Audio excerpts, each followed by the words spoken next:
I want to share a story with you guys. When I first moved to the US, this was around 20, 25 years ago. At that time, we used to do a lot of road trips. You're excited from going to A to B. We used to actually have, maps. We used to get atlases or things from AAA. We used to map out which roads. And if you were driving and missed an exit, you had to recourse all of that, right? Then came GPS that made life so easy. It told you where to go. It was perfect. And then eventually the new geolocation technologies helped you do even more. So I'll give you an example.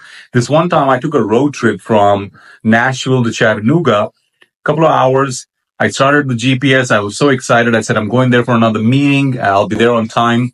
The more I went and the more I saw, I was kind of getting into a traffic jam, right? It can tell you different routes to kind of optimize and be more effective and efficient. In that analogy is exactly how you get into data and AI maturity. So let's say you plug in AI maturity in your GPS today. You get 5 different routes, right? You understand that there's different ways that you can achieve either CX or EX.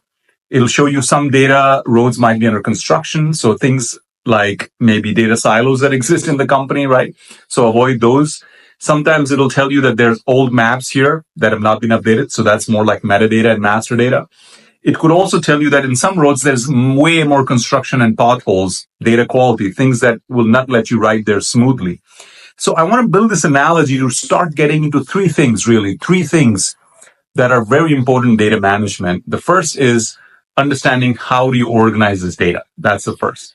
The second you see here is how do you organize your company around the right operating model, interfaces, and handoffs to make and optimize some of that. And then the third is eventually, how do you leverage all that as an enterprise asset to then generate the right revenue and monetize that data? The first one being data management. As you see, data management is huge. How you store that data, as you see, there's so many systems, right? The second I've seen is data governance. So when you're driving on the road anywhere, there's certain laws that you have to follow, right? There's certain rules. There's traffic rules, stop sign, slow down sign, the traffic signals. You've got to follow that, right? Likewise, in data, we always define that data as an entity should be owned by the business. It's managed by the technology guys. To have that it resides on servers, on-prem, or on cloud.